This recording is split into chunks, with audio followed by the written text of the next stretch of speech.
Some information presented in this series is based on theory. These theories are not the only possible interpretations. It's about time I share some enlightening books with you. These are the top 11, not 10, eye-opening, paradigm-shifting theories so far.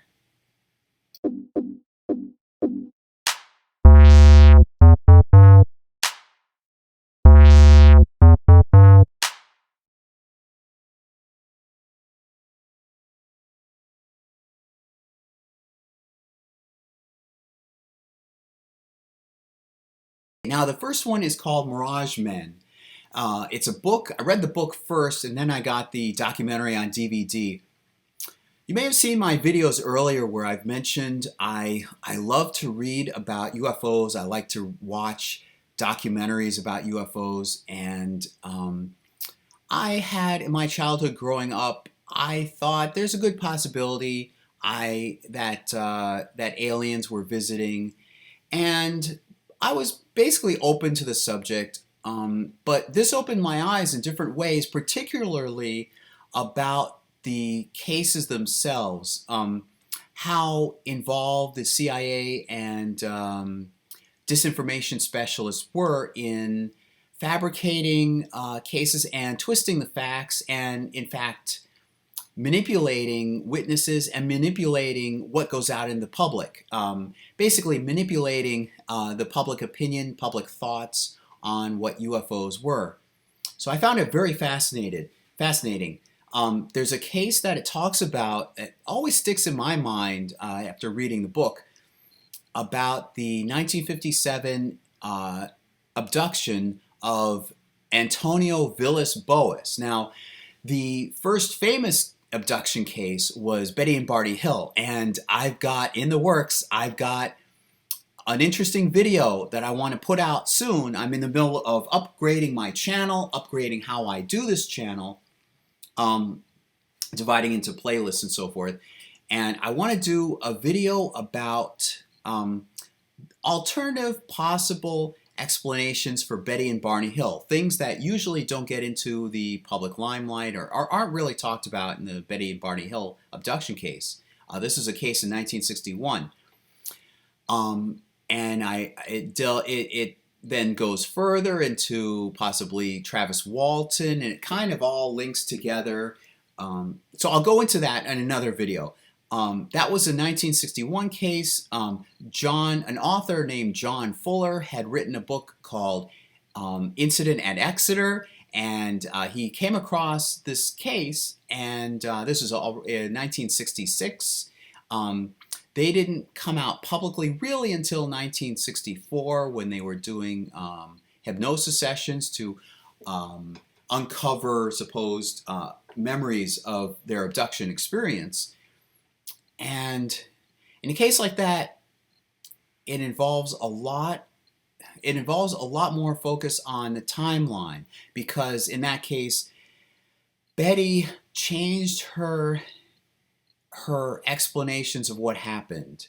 So it's not like she came like Athena fully formed. It's not like this is the abduction cases, this is how it happened. It's more like you have to follow the evolution of the story as it developed. So anyway, Antonio Villas Boas case was in 1957, supposedly, if it happened.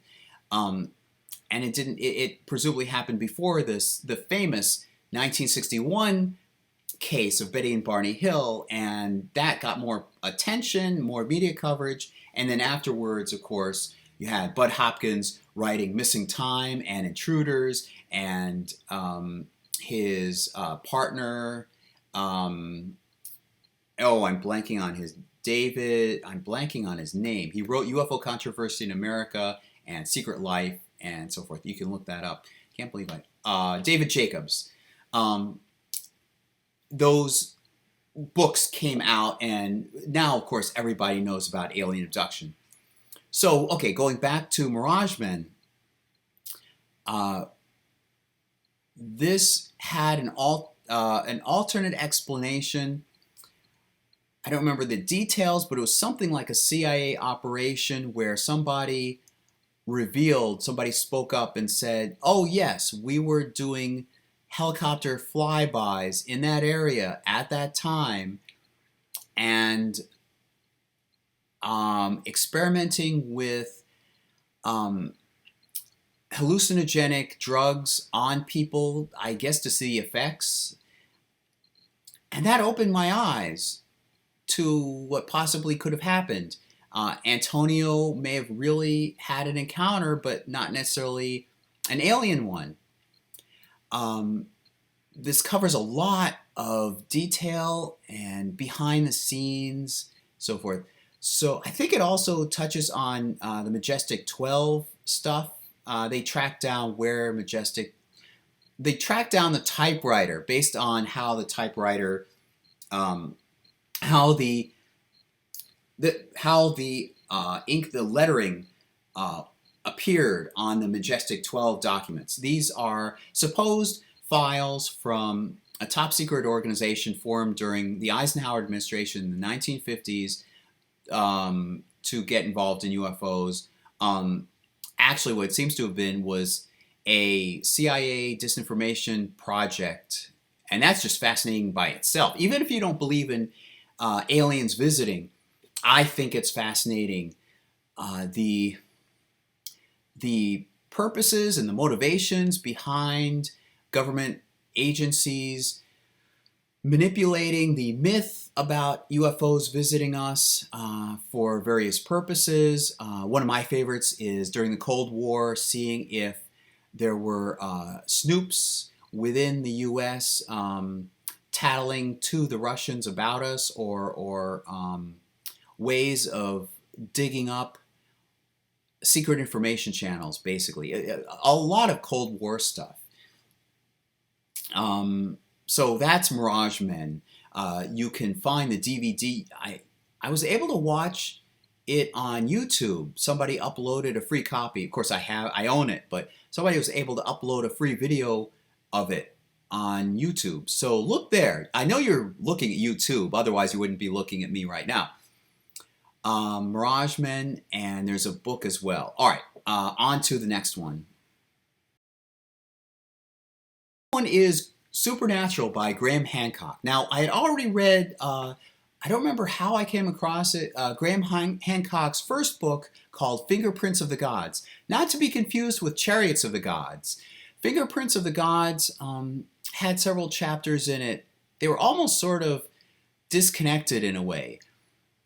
The basic premise was that this was presenting evidence of an earlier civilization, perhaps a forgotten civilization, and it talks about the Perry East map, which showed the Antarctican continent before the Ice Age, supposedly, or before anyone else knew about Antarctica.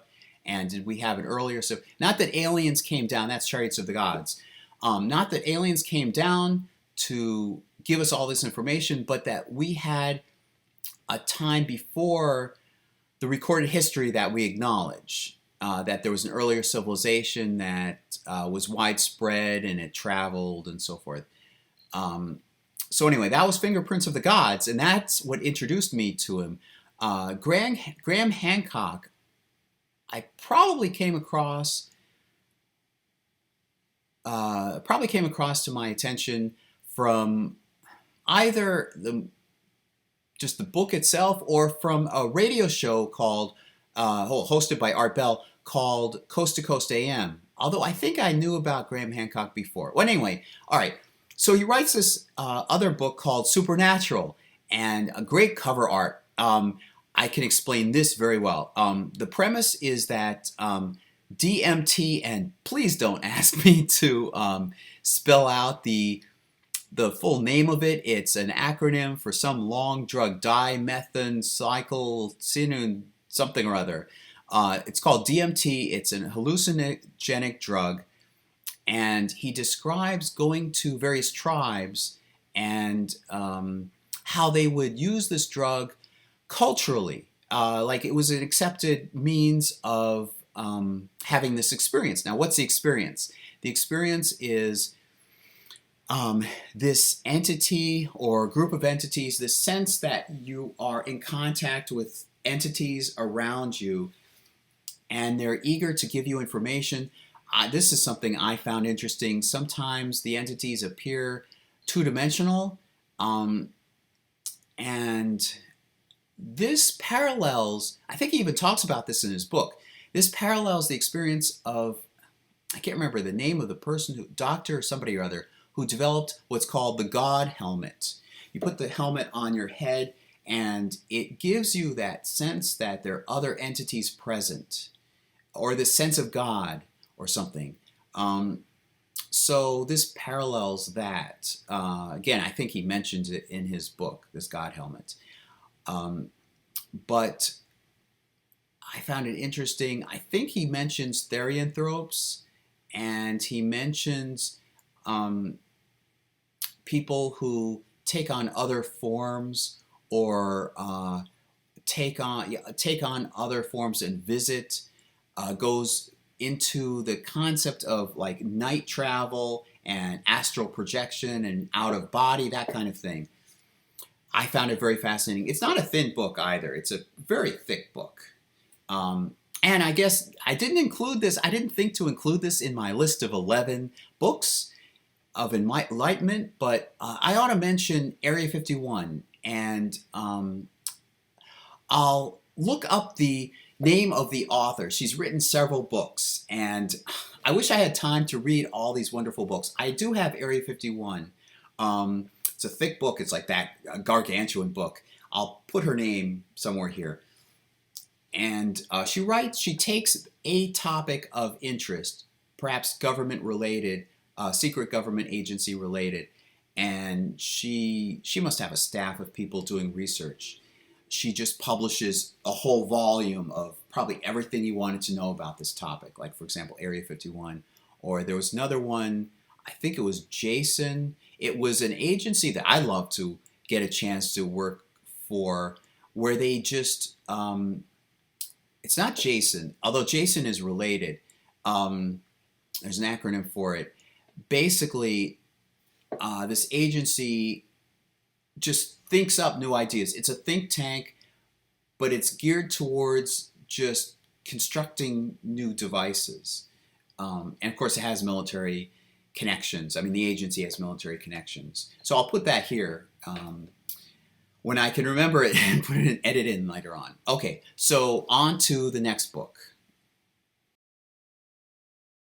These next 4 books delve into the Bible. Now, I uploaded a couple of drafts, previews really, preview videos. It's just me speaking, but I'm trying to develop new techniques for improving my videos, improving my presentation, so it's not just me in front of a green curtain. This is supposed to be a green screen, by the way, but I have to get that working too. Ugh. So anyway, so I have those 2 of several videos up on YouTube. They're previews. What I want to do is add that voice over to visuals to make it more, well, frankly, more entertaining. All right, back to these 4 books about the Bible. Now, the first one is a series of books by Russell Gamirkin. He's not Jewish, but his premise is that the Torah, which is the 5 books of Moses, Genesis through Deuteronomy, which the Jews hold very sacred. It's basically all their texts use the Torah as the foundation, the fundamental underpinning upon which all the other stuff is built. Like, that's the ultimate source. Despite what some Christians may say, that we use the Talmud as the ultimate source, we do use. There are many Jewish texts, and there's the rest of there's the Torah, and then the rest of the Bible, which is called the Tanakh, and then there's the Talmud, and there's Kabbalah, and so forth. We have a lot of texts. But some Christian anti-Semitic statements have said we disregard the Torah, or we use the Talmud over the Torah. That's not true. No, the Torah is the fundamental underpinning for the rest of it, the ultimate source for it. All right. So anyway, Russell Gmirkin is not a Jewish scholar. However, and I've read basically a summation. I've heard interviews he's given about this. I've read some of his books. It's one of the books uh, is about it's Berosus in Exodus, Manetho in Berosus in Genesis, Manetho in Exodus. Basically, his point is that rather than what has been commonly claimed that the Torah goes way back thousands of years and it was written by Moses and so forth and so on, he guesses that the Torah, the five books, were really written around 270 BCE, perhaps by Babylonians, um, inspired by Plato, and that they were trying to create Plato's ideal dream that he talks about in, I believe it's Timaeus. He talks about an ideal civilization based on commandments and some set of beliefs and a library of texts. And it's very fascinating. I haven't decided entirely, wholeheartedly, that he's on the right track, but I personally think he is on the right track. And this is speaking as a Jew, a knowledgeable, scholarly Jew. Based on what I've read, it could make sense. I mean, I've gone back and I really can't find any references to things Torah related or really Jewish related as we would understand Judaism back further than what he says was 270 BCE. I mean, I've looked before even coming across him as an author. I couldn't really find anything going back beyond like the 3rd century BCE. So I think he is on the right track. All right, that's one. Now, next to 4 Bible-related books. May be familiar with to you, those of you who have looked at my earlier videos, it's kaver.com. It's a website that has a book, is published for free. I mean, I was able to read it, but if you want your own copy, I'm sure there's a spot. Go to the website and order yourself a physical copy. I was able to read the whole thing online on the website, but it's fascinating. I'm going to do future videos. Remember that Bible series of videos that I mentioned in the previous chapter? I'm going to explain more about this. He found an underlying, a hidden structure of the Bible, of the 5 books of Moses specifically. It's specifically about the 5 books of Moses, that if you just take the linear text, what we know as chapter divisions didn't exist. That came later. However, you may have noticed if you've read the Bible, there are weird repeating patterns of verses, and there's a lot of repetition, and it seems to shift sometimes awkwardly, unless you know this underlying hidden structure. He found cues and ways in which you can look at it as a linear text.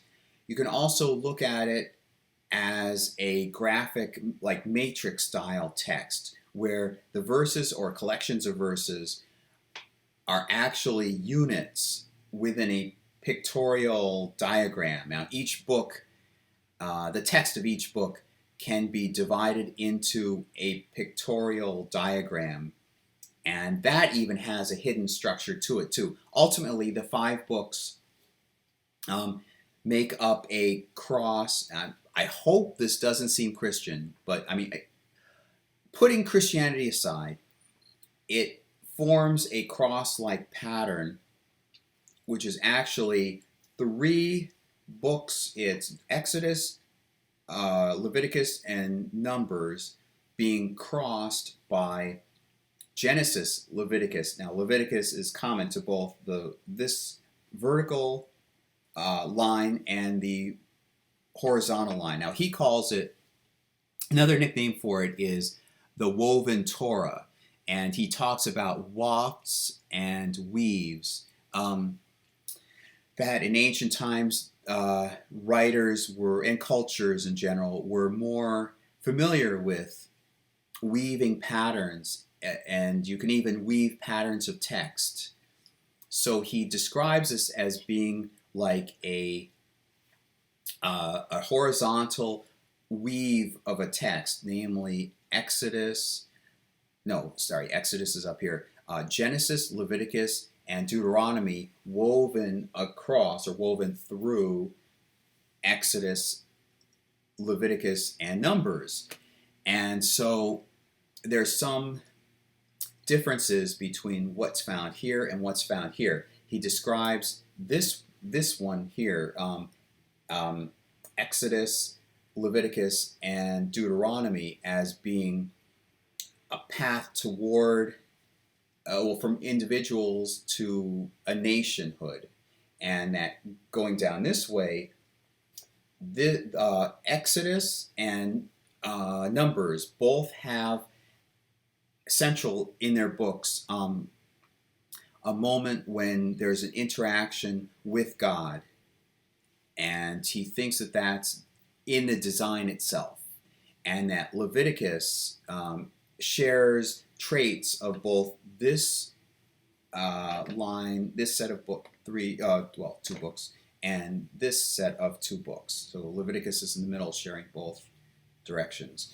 It's fascinating. I'll go into more depth on that, but not only that, but it also explains how Leviticus is the most organized book. Now, I've heard criticism that Leviticus is the most mismatched of the 5 books, but in actuality, it seems the most perfectly structured. I totally agree, most perfectly structured, if you understand this hidden structure, these hidden structures.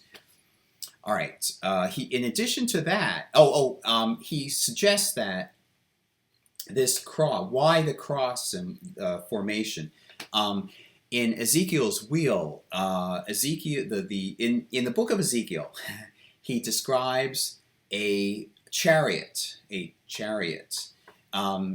where you had 4 animals, cheruvim, or what are called cherubim, and they each had 4 heads, and that seems Babylonian in terms of like the zodiac and astrology and so forth, and that ties into stuff you see in Genesis in terms of where Abram came from, later to be called Abraham, city of Ur, and the Ur of the Chaldees, and that they were astrologers and so forth. That ties in, and that you had this figure. I don't remember if it's a figure. You certainly have a voice, and the impression that this is God speaking within, above the chariot. And a lot has been written about the chariot. In fact, there's a book tying in with my mention of UFOs earlier. There actually is a book called, I think it's UFOs and the Bible, or UFOs in the Bible. And a lot's been talked about in terms of the chariot possibly being a UFO, and Ezekiel saw a flying saucer, and da-da-da-da-da-da.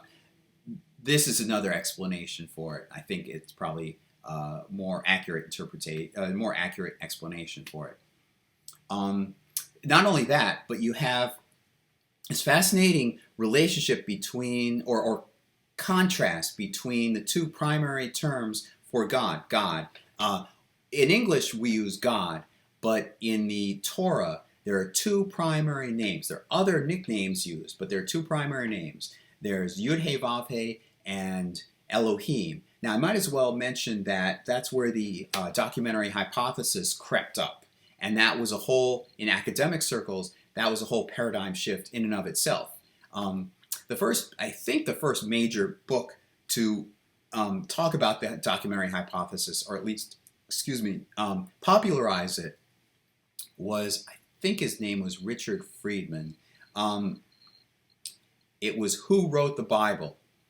And it's a good, if you want to learn about the documentary hypothesis, again, I don't believe it anymore. If you want a good foundation in terms of learning what it is, I'd recommend that book, Who Wrote the Bible?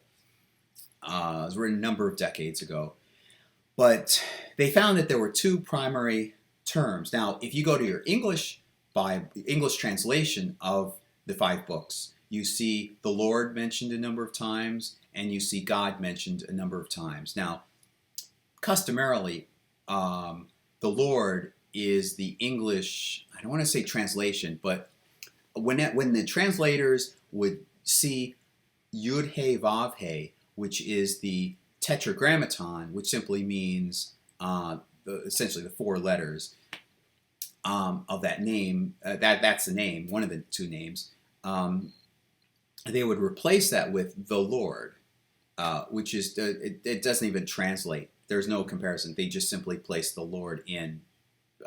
Nowadays, Bible translations are better, and I think there are some translations that actually put YHVH.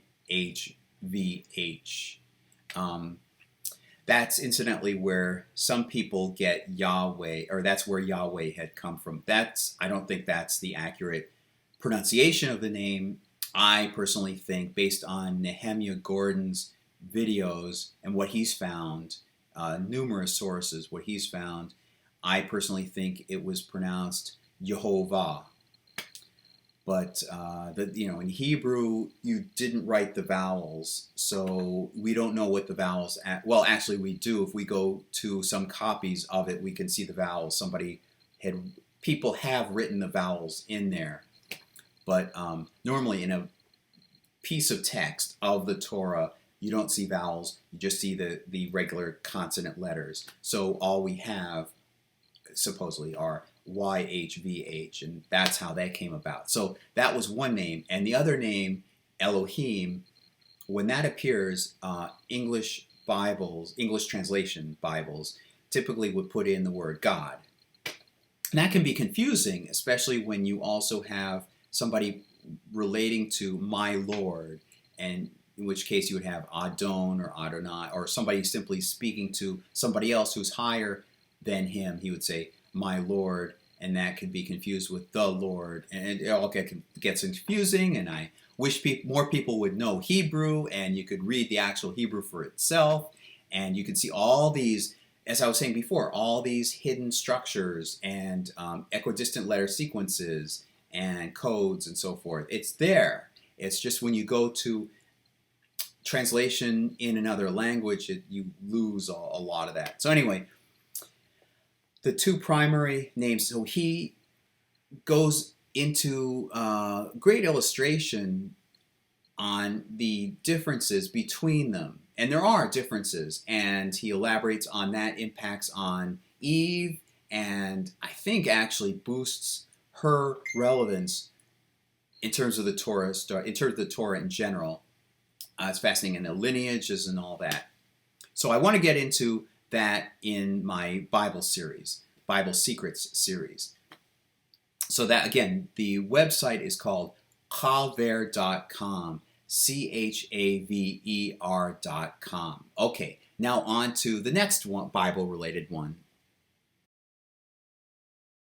This next one, I always cringe, it's ironic, I always cringe in trying to explain it. Maybe I can explain it better in this video.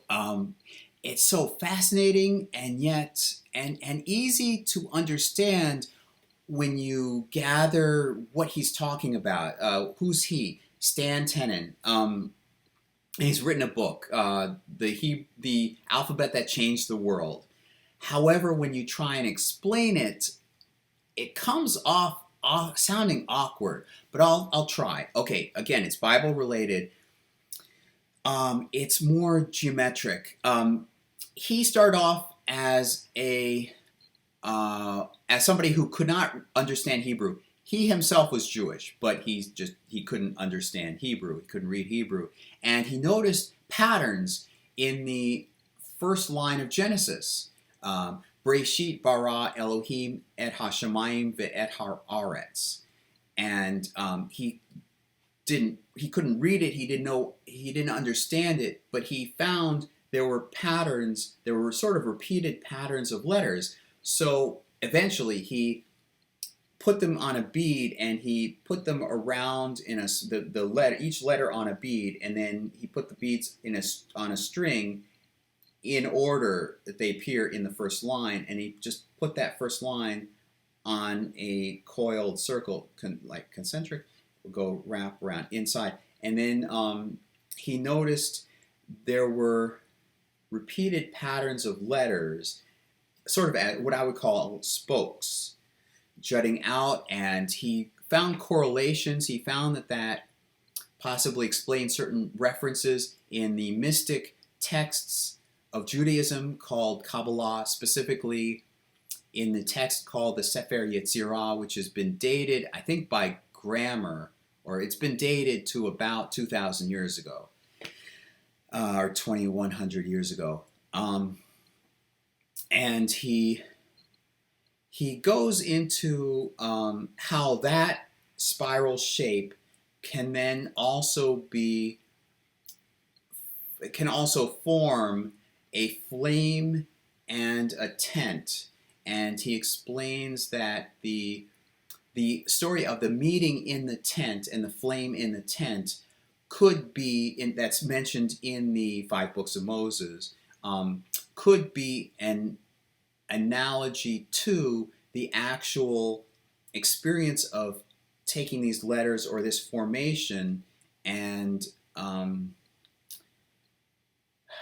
noticing geometric patterns that would form again, this is where it sounds awkward, but once you actually read it, it's very fascinating, and it's clear on some level. It could form one of two things depending on how you what you do with the pattern. It can form a very straight angle tent or a very irregularly shaped flame, and the combination of the two unifies them.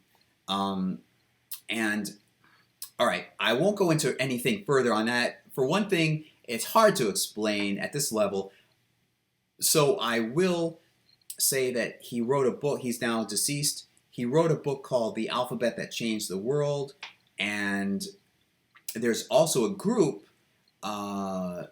membered partly by his widow who talks about anecdotes about how he developed these ideas and these discoveries and so forth. And it's a discussion forum on YouTube, and it goes by the name of the foundation that he formed, which was Meru. It's meru.org, MERU, and Meru has some relationship mythologically to a mound or mythical mound. I forget exactly what, but look that up. Okay, we're on to number 6, or whatever number we're up to. Number 7, sorry, I said number 6 or whatever. Number 7, this is a whole lot easier concept to explain. The book is it's called Caesar's Messiah by Joseph Atwell. Now, the proposal is much easier to explain. It's that it deals with Christianity. It suggests that the Gospels were propaganda written by the Romans to quell any idea amongst the Jews of an uprising or a rebellion. Now, why would that happen? Why, the Romans are not exactly the good guys in the Gospels.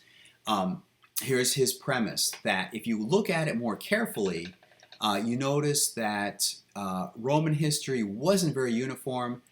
At that time, for historical relation, you had the empire before, the dynasty before the Flavians, which would have been the Julian Nero dynasty, and they have been portrayed as, and not very kindly,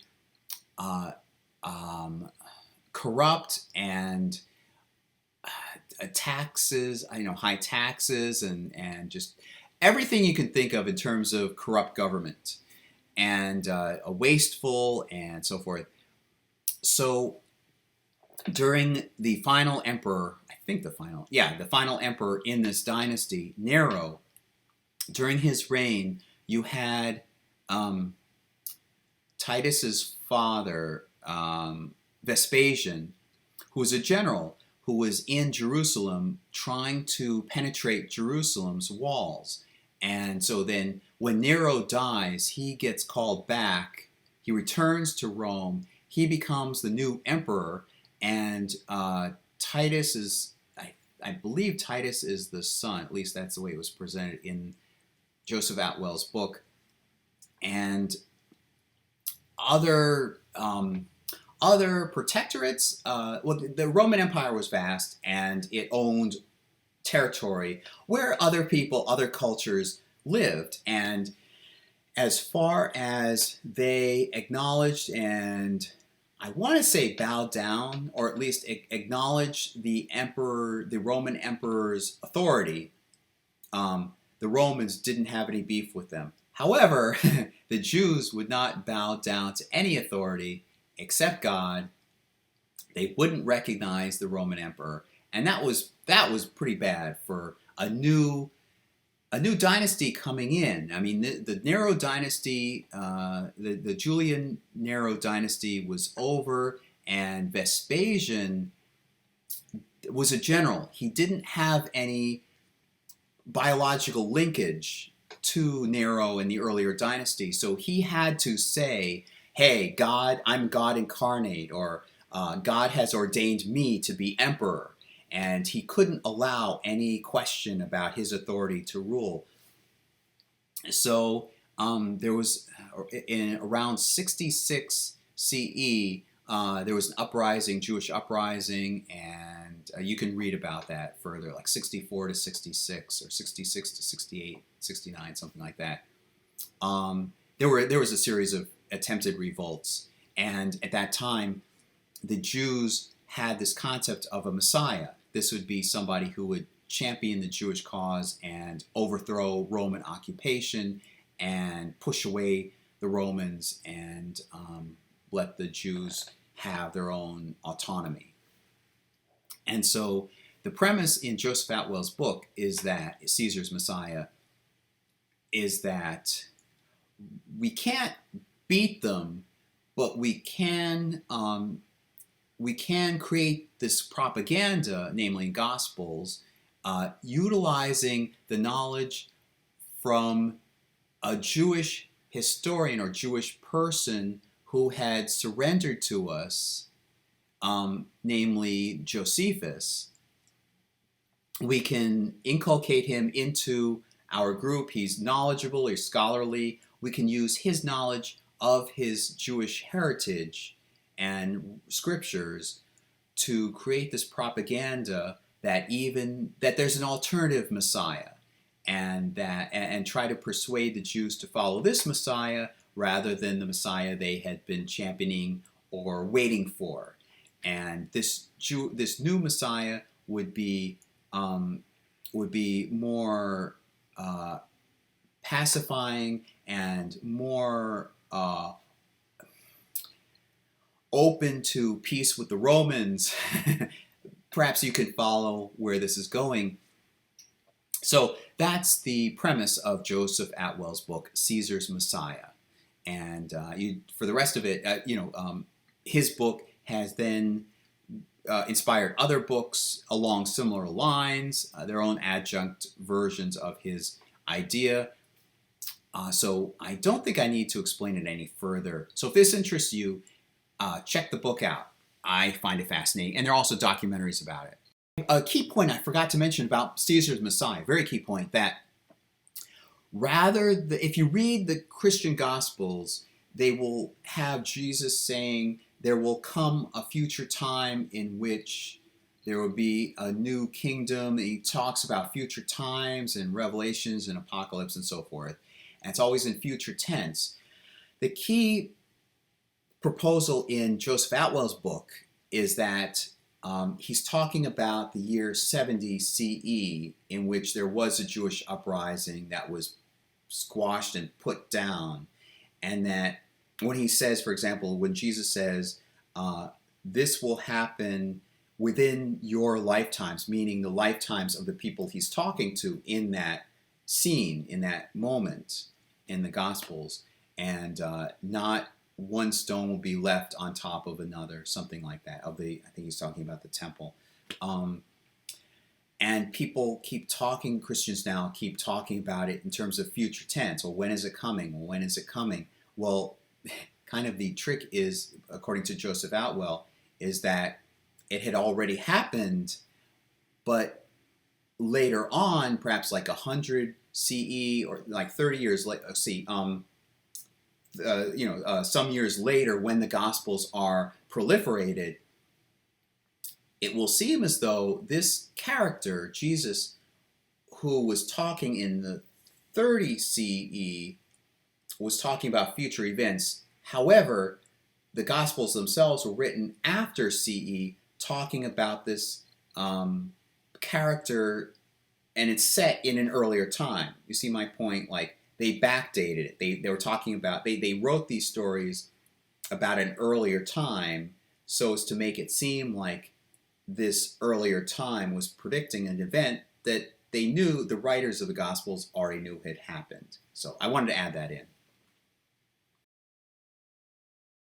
Number 8, I couldn't have a list like this without mentioning Dramatica. I've devoted certainly a number of videos to it. What is Dramatica?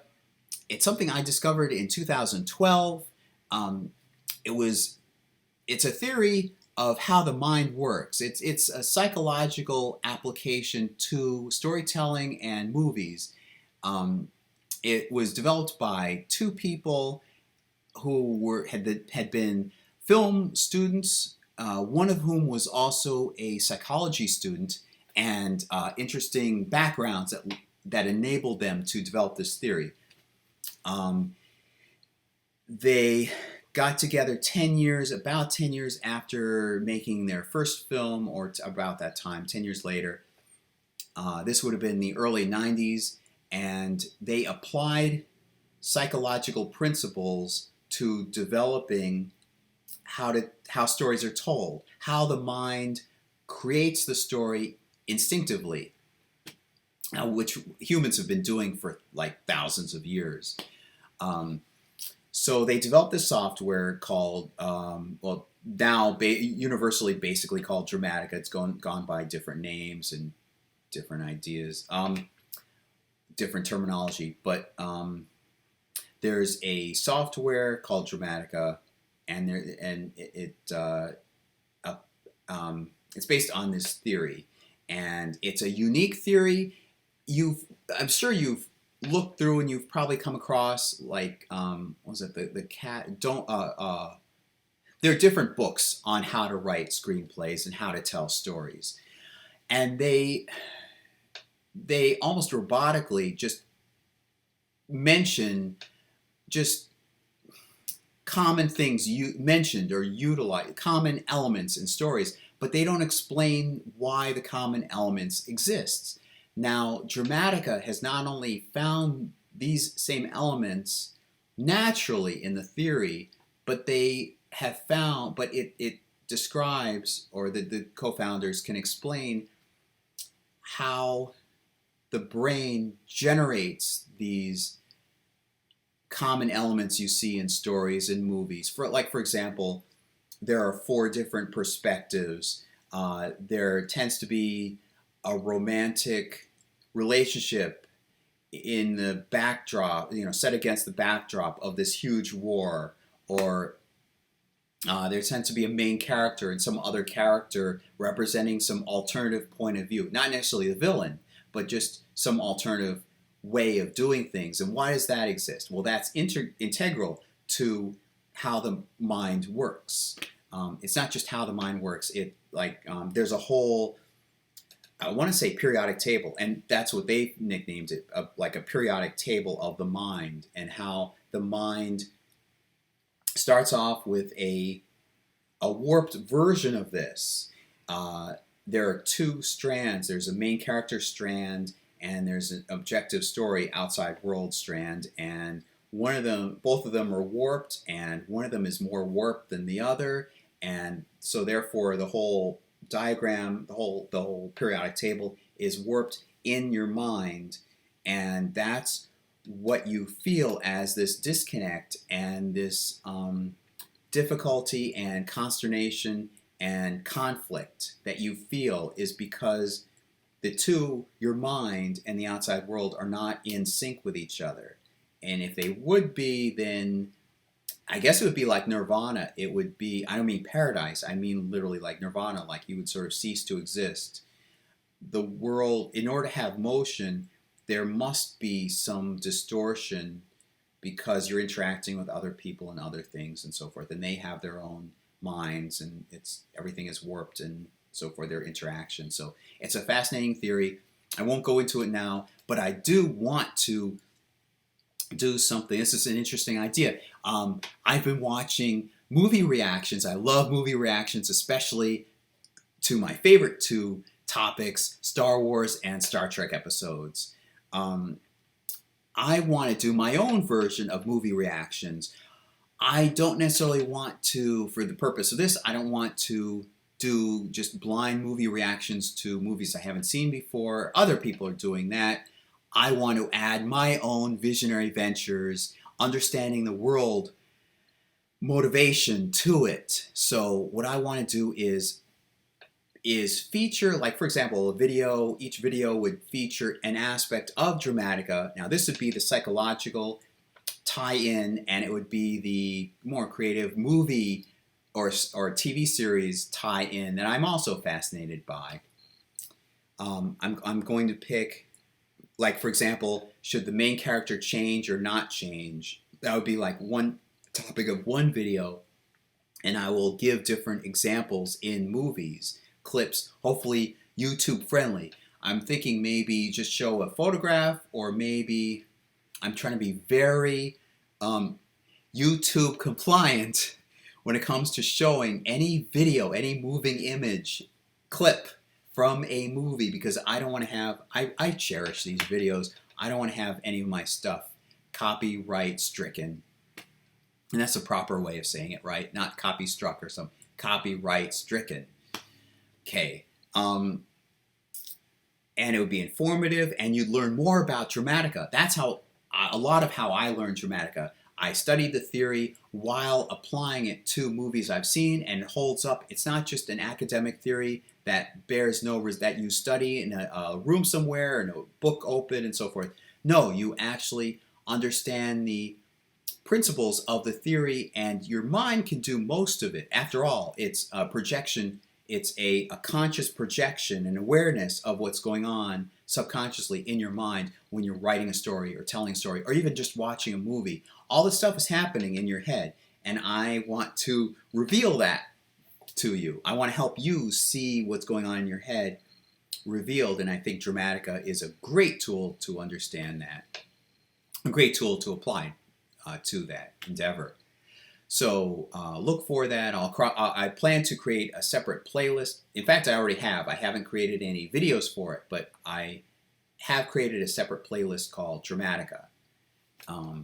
And I'll just have, like movie reaction videos, I'll have a screen here, and I'll have maybe a clip or at least a photograph of what I'm talking about. And I'll summarize, I'll talk about the situation in the movie, and then I'll mention the Dramatica element that I'm featuring for that video, and it'll be great. So check out Dramatica.com, and there are lots of other YouTube forums, website forums about Dramatica. There's a YouTube channel, there's a blog that had been kept by Jim Hull, and there's a YouTube channel called Jim Hull. There are several Jim Hull channels. The one I'm talking about is essentially circular, that's been cut in. You see sort of a cross. It's like cut out into 4 sections, but it clearly looks like a circle cut with a cross in it, as if it's cut into 4 sections, because Dramatica is built on the premise of units of 4. and then look further. I want to go on to the next thing, but it's really worthwhile. Okay, the number 9 is internal family systems, or IFS. Now, the premise of this is that just as we have family systems, we have like a family with hopefully 2 parents and some kids, and their dynamics, and how they take on certain roles, and the father, for example, may react towards one person one way, and then that interaction impacts on another person, and that person impacts on the father, and there's all these different dynamics going on. Just like that, the premise of this is that there's also the same thing is going on in your mind.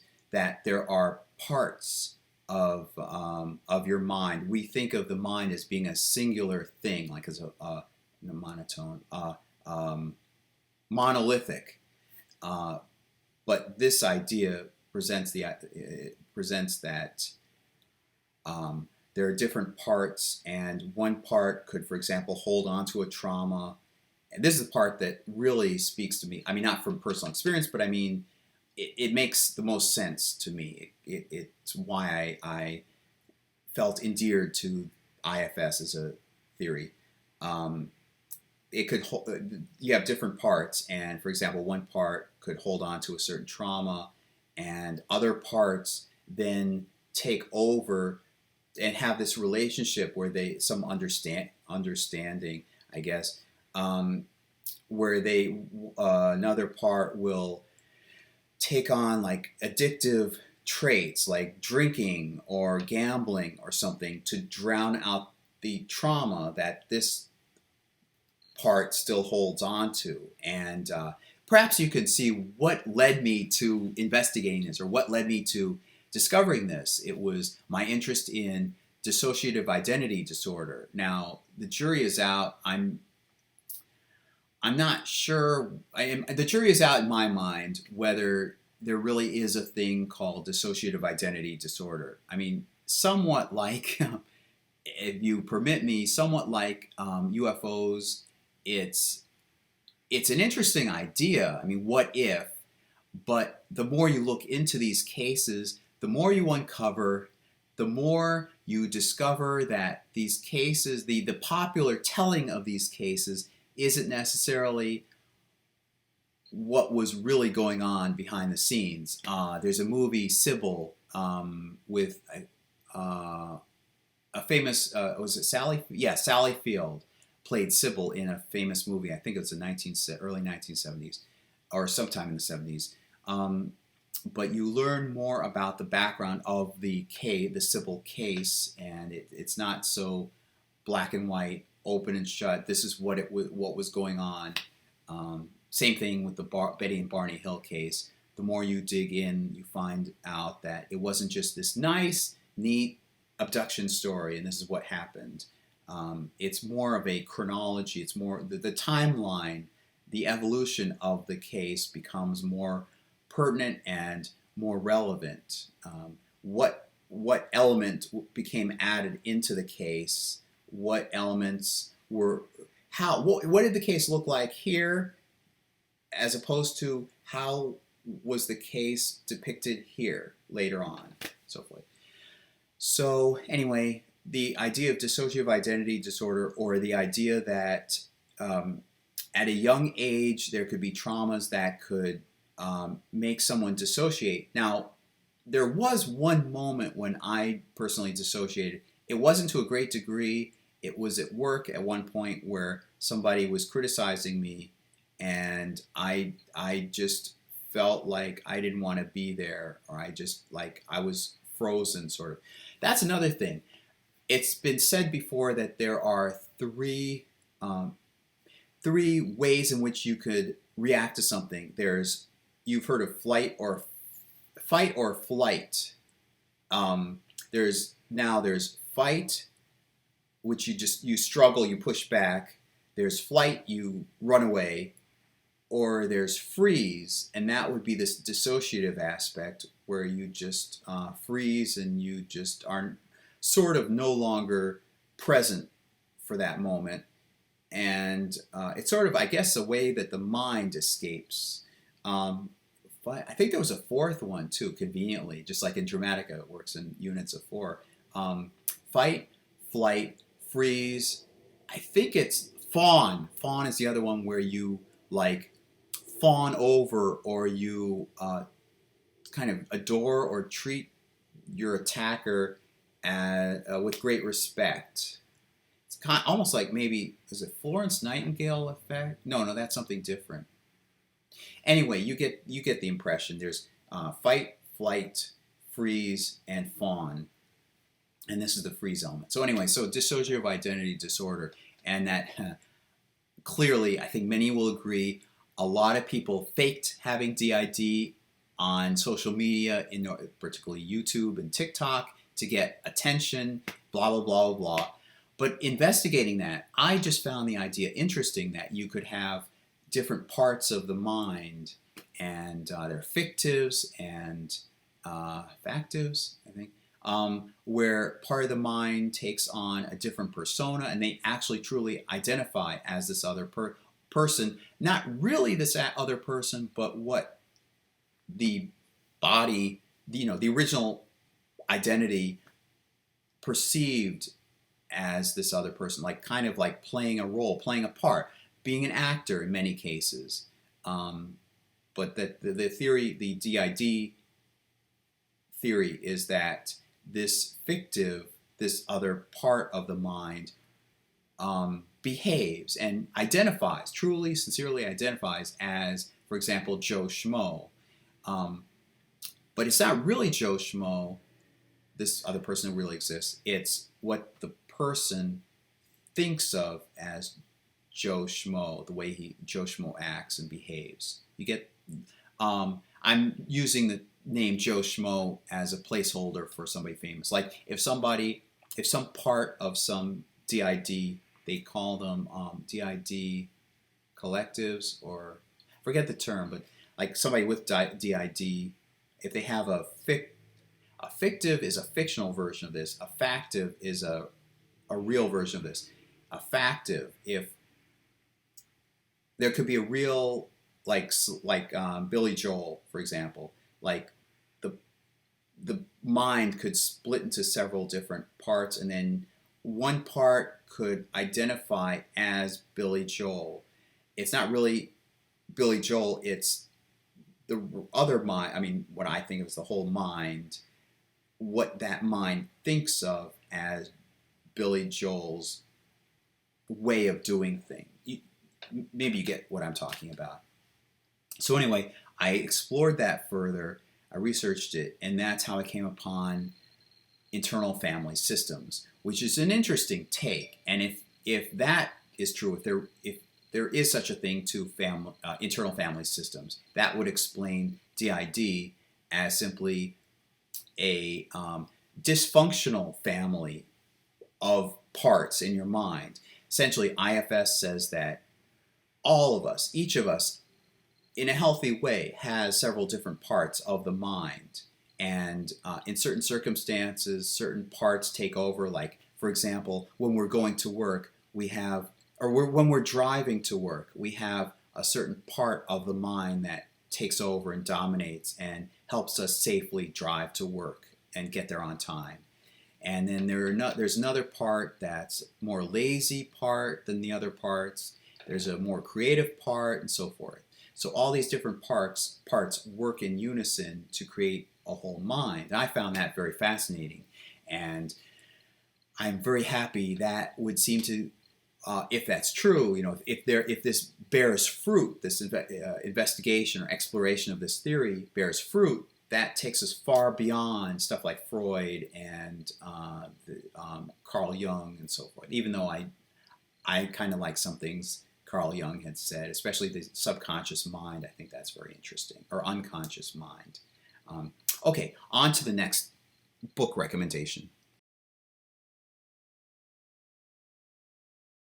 Okay, this collection of books. It was written by Neil Howe and William Strauss, and I'm still iffy on this one too, although I'm intrigued and I found some evidence for it. I myself found a little bit of this before even coming across their books.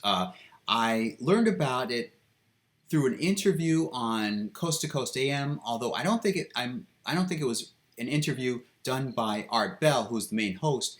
I think it was during the weekend when they had another host who fill in on the weekend, Ian Punnett, and he had a number of great hosts, a number of great guests when he would take over on the weekends. Neil Howe and William Strauss. They released several books based on this premise that there are four archetypal generations, and that throughout at least American history, and that the pattern repeats itself. And I'll mention the four archetypal generations. I guess it depends on when you start in the cycle, what they call the cycle. It's prophet, nomad, artist. No, prophet, nomad, hero, artist, and then prophet, nomad, hero, artist, and it keeps cycling over and over and over. One thing I like about it is that it takes into account that there are four different parts of a human lifespan, so that there's childhood, obviously because it fits into the four cycles. There's early childhood, there's elderhood, there's early childhood, there's adolescence, there's adulthood, and there's elderhood. And that each generation begins during one of the four cycles. And for example, and I'll just say there are four cycles. Now, in cycle one, the hypothetically, the prophet generation would be in their childhood. While the prophet generation is in its childhood, the previous generation would be their parents, are in a different stage of their life. So, as I said before, the nomads would be the children of the prophets. So the prophets, so it goes early childhood and young adolescence. So you'd have the young adolescent nomads, you'd have the child prophets, and then before the prophets, you'd have artists. And so the artists would be adults, regular adults, dominating, having their influence on world affairs and cultural affairs and so forth. And then their generation, their parents before that are in a different cycle of life. They would be the elders. And so when a certain generation reaches adulthood, that's when they, as I said, have the most dominance over politics and shaping the country, shaping the culture. And their take on things have been colored, have been conditioned based on what their childhood was like or young adolescence was like. So I like that dynamic. I like that recognition that the different generations are impacted. It's dynamic. The generations are impacted upon by external stimuli. For example, the children growing up, like my mom grew up during the Depression, like her childhood was during the Depression, so she had a certain take on saving money and being cost effective and so forth and so on. Some people wouldn't trust banks with their money and so forth, very protective. And so even though later on things had changed about the country, they would still have been conditioned and they would still have those instincts, so that when they became adults, they would impact the world with those instincts still there. And it's also why, for example, I was born in 1975, so I would say I would call the mid to late 80s my childhood years still, even though I was approaching like 10 digit, 2 digit, 10 years old, 11, 12, whatever. I still call that my childhood years. Um, that I was of a certain generation. Meanwhile, the prophet generation was in their adulthood, and they wouldn't necessarily associate the 1980s with Transformers and Star Wars and GoBots and so forth because they were of a different generation at the same time during the 1980s. They would associate it in their adulthood with like Reagan, with economics, with what was going on like school system and good grades and college and workforce and uh, yuppies and so forth. The yuppie aspect would be more in the adults who were in the 1980s.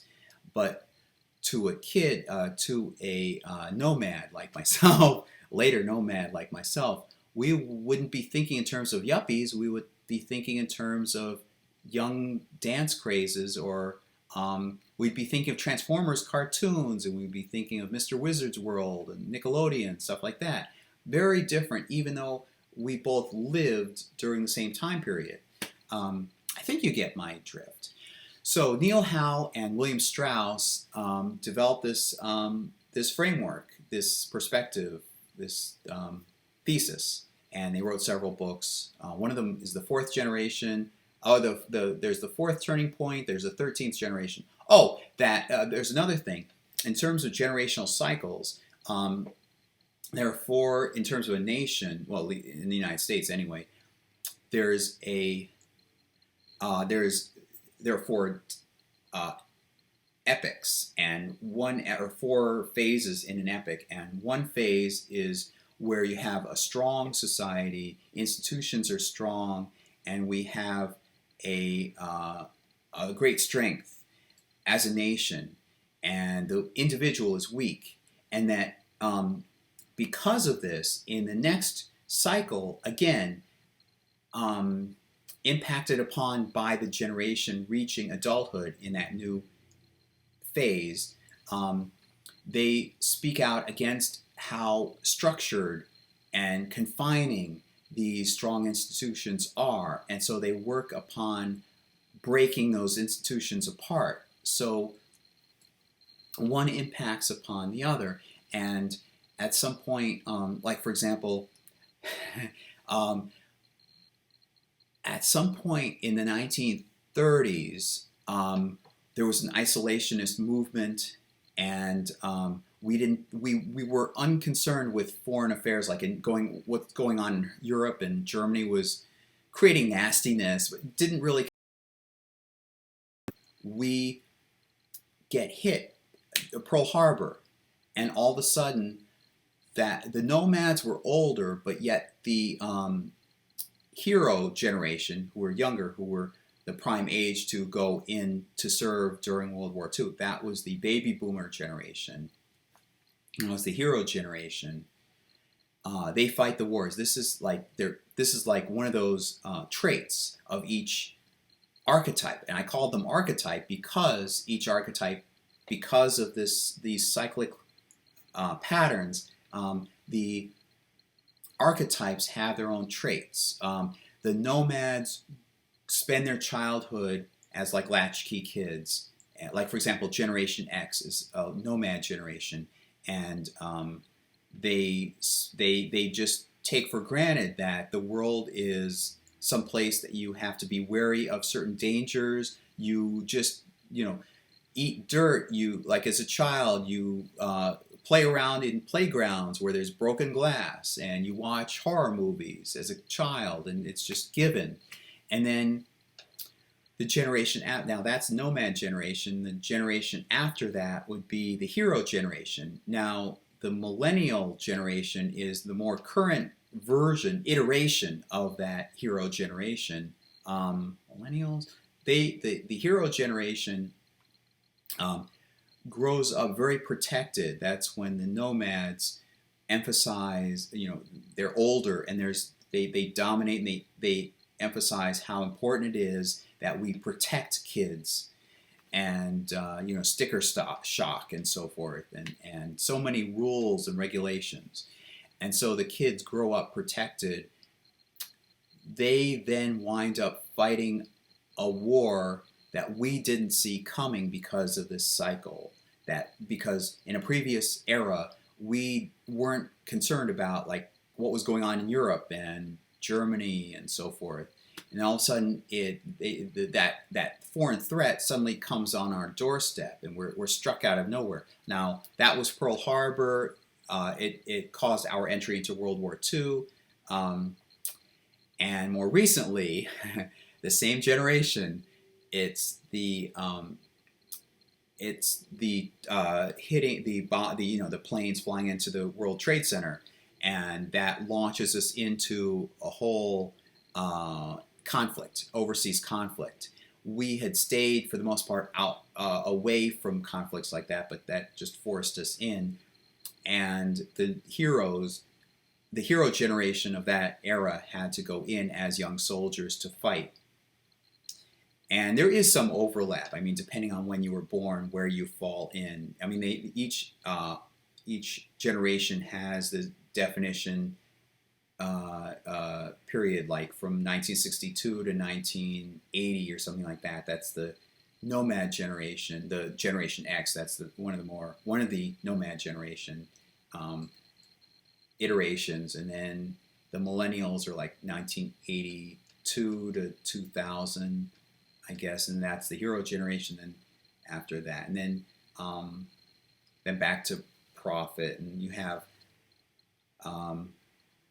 future years, so that you can have the archetypes laid out: prophet, nomad, hero, artist laid out, and then you have columns of iterations. Well, in the 1800s, these were the iterations of these four archetypes, and then in the 1900s, these were the iterations, 2000s, and so forth. But you see the same patterns happening. All right, so I've talked enough about that. Go and check out those books. Next one I delved into really recently, in the past few months. It's called The Circle of Fifths, and it deals with music writing, music composition, and basically how music works. It's something of what I guess would be the music equivalent of Dramatica. What Dramatica is, I hate to say this because Dramatica is so complex and so intriguing and so complex, sophisticated. Sort of, it's what Dramatica is to movies and storytelling, The Circle of Fifths is to music. Then you can find videos about The Circle of Fifths. It's essentially a circle, and it was developed by Pythagoras,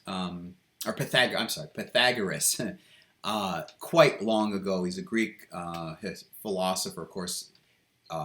Very smart Greeks. Ancient Greeks tended to be philosophers anyway. It just means, philosopher means a love of knowledge or love of wisdom. Philo, love of, and then sophist would be knowledge or wisdom. Anyway,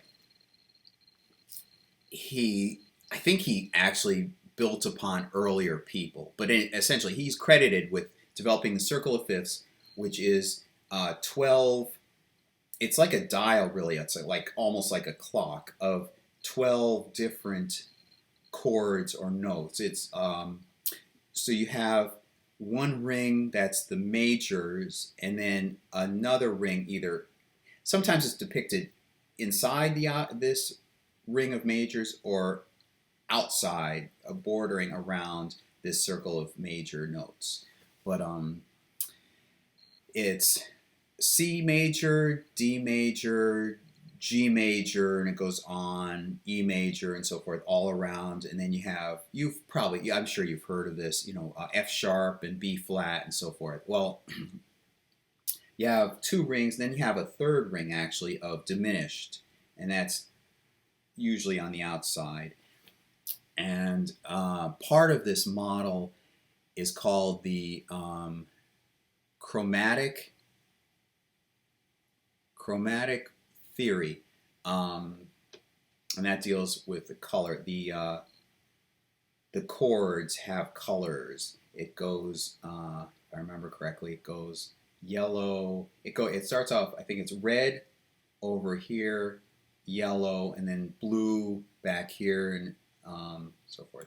And that deals with how one ring twists, and then it has a relationship with the other chords. And what's the purpose of that? Other than just being an intricate design that you can fool around with, it tells you what chords are nice hearing on the ears. You know, what creates cacophonous sounds or cacophonous combinations, or what sounds pleasing. What combinations of chords sounds pleasing. So you may have heard, like I was, I knew that music was written in the key of C, or the key of G, or key of C major, or something or other, but I didn't know exactly what that meant. Well, that pertains to this circle of fifths.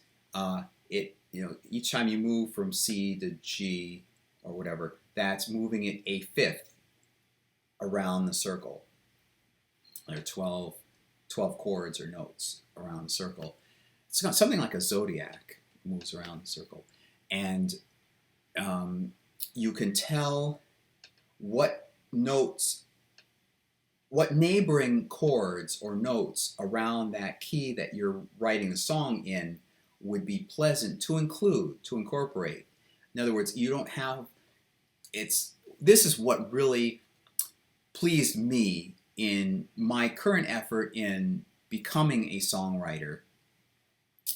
You don't have a huge range, like I have an electronic keyboard and I have all these keys, and how the heck do I decide what keys to play? What notes should I include in the song? I mean, do I have this whole range of notes to play with? Or is it better to zone in on certain notes that would fit the song or fit the sound of the song? And this is the key. No pun intended, this is the key.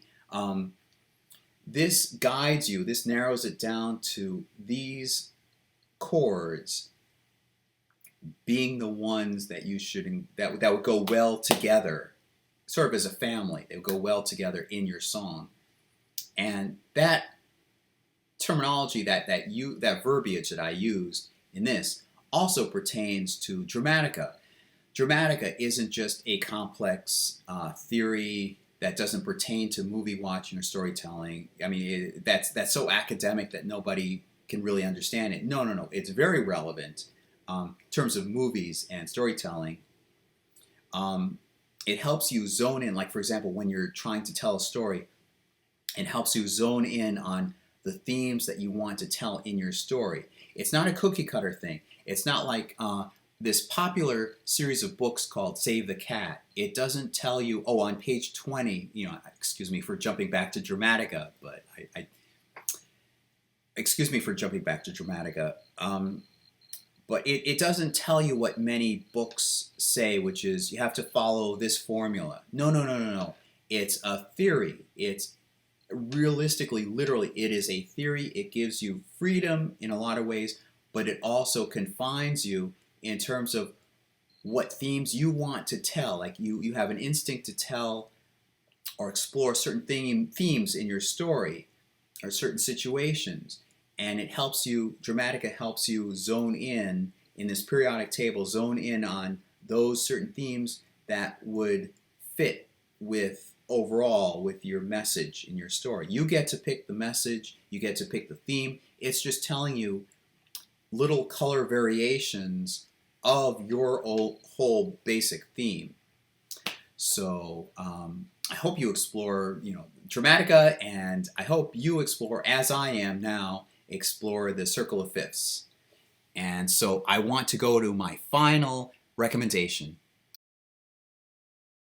The last recommendation is collectively called The Holographic Universe. In fact, that's the name of the book that I had. I don't believe I saved and took with me during my move, but it posits, it's I would say, sort of physics, theoretical physics based. There is some evidence, I would say, as a layman theoretical physicist, somebody who follows theoretical physics, that that our universe may be two-dimensional as opposed to three-dimensional, that it's a projection of a two-dimensional universe. In other words, as I've understood it, some laws that we observe fit a two-dimensional universe more than they do a three-dimensional universe.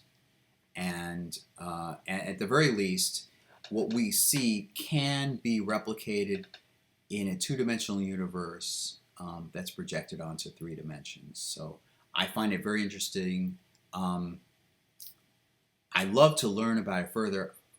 I hope that we finally, whatever it is, whatever the model is, I hope we finally soon have a good model, not just of the galaxy or whatever, but of the actual universe, not just what we see, just as an expanding universe. But I hope that we understand the actual structure and shape of the universe, and that's one thing that intrigued me about the holographic principle, or the book, The Holographic Universe.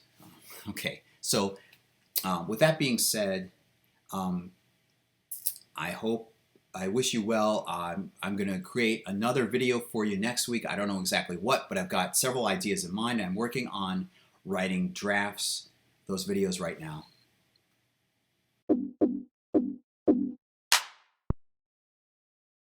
If you enjoy this content, please spread the word about Visionary Ventures.